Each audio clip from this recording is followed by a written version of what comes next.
Is that we see them as heroes out without capes, but they're still running into the dangers that we're all running away from. But they also have very special skills and talents. So Ashley is in South Sacramento getting a look at one of the firefighters' beautiful garden. Hi, Ash. Who knew?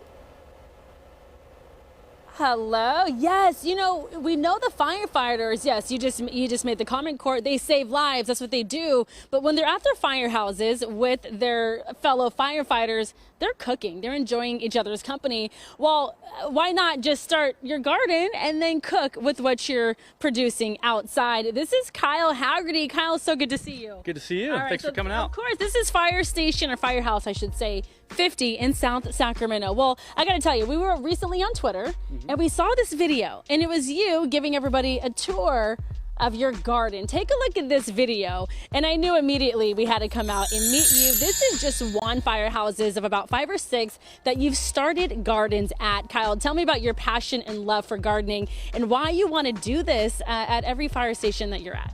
Yeah, as you said, this is like our second home to us. So we cook meals here together. We enjoy meals, and so why not grow our own food, at least some of it, to supplement that grocery bill, but also be able to enjoy just better tasting food, more nutritious food. And we've got spaces to do it here at a lot of our firehouses. So I like to plant them so that we can all enjoy, you know, herbs and fruit and vegetables straight from the garden. Yeah, Dave Grasshoff and I have been really enjoying our time here this morning. Let's take a tour. This is just one of 2 gardens on this property. You guys, look at the tomatoes, look at the peppers. Kyle, walk us through what we're seeing. And I'm curious for you, just the amount of work that goes into making sure you are in fact producing. Yeah, so along the front here, we've got a bunch of different herbs. We've got oregano, thyme, basil, rosemary, chives. These are what we use most every single meal, whether it's breakfast, lunch, or dinner. You can always kind of work in one of these herbs. Yeah. So they're a nice thing you can just kind of keep harvesting. And in the back, we've got peppers in here, sweet peppers, spicy peppers that are kind of like jalapenos. These are called Fresno chilies. I was just gonna say, look at these peppers. They're beautiful. Yeah, they're like a sweet jalapeno, essentially. If you don't mind, I mean, look at this, you guys. Look how beautiful that is. Is this, when can we pull this off? When is that? That one's a little bit past ready to harvest, but it's still good. Yeah. Should I pull it off? Yeah, you can pull it off there. Sure. All right, let's pull that off there. All right, and do you get the help from other firefighters, or is this is your baby, your labor of love? No, we all kind of do stuff out here. Actually, one of the other shifts built the bed, then I filled it with soil and planted it out, and I'll plant out a garden every spring for a summer garden. Then pretty soon I'll be taking this out and planting our fall and winter crops in here. A lot of leafy greens and that sort of thing. Yeah, and check this out, guys. Wait, I'm gonna draw attention down here. Here we go. What do we have? That's called a center cut squash. It's like a winter squash, but you can also harvest these while they're green like this and use it like a zucchini.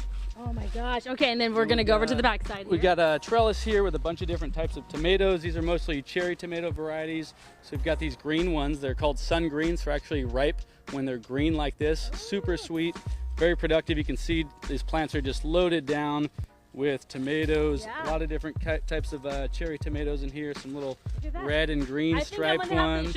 I should give this a go, Yeah, huh? I should give this a go. Also, too, Kyle, come on over here. Yes, this is great. I mean, on Twitter, you're putting this all out there for the world to see, but you actually were front cover of what magazine? Better Homes and Gardens magazine. Yeah. By the way, having nothing to do with your service as a firefighter, but the world just needed to know that Kyle Hagerty knows what he's doing when it comes to gardening. Yeah, I've got a large garden at my house as well, and have a Instagram and a YouTube channel for it and everything, where I teach people about growing your own food at home. Wow, and if people want to follow you and learn a little bit more, how can they do that? Well, it's called Urban Farmstead on Instagram and YouTube. And there's a lot of good content on there. Our own firefighters, guys, the ones you see out on the streets every single day are doing this behind the scenes. Thank you so much for sharing your garden with us. Of course. Thank you for coming out. I'm going to give that back to you because I want to try this tomato. Yum. Here we go. On the cover of Better Homes, that's impressive. Oh. Yes. Good tomato. Good tomato. He's so good. Dina, are you following? Well, I was already following him and didn't know he was a firefighter. I just followed. Yeah. Oh, there you go. And grows a good tomato. Yeah. Dina was following you, didn't know you were a firefighter. Oh, is that right? Yeah, look at that. Well done, Kyle. Well, Dina, now you know, so I'm sure you'll see him out at some point. Yeah. Eat this one too. Yeah. Try that one. Try that. You should eat that one too. She's hungry. Test the That's product. sweet. Great, That's good. No, that's just good. I'm not hungry. Gotta That's love just it. a good tomato. Kyle, thank you. Thanks, you. Ash. All right, guys, back over to you. Oh, it sounds good.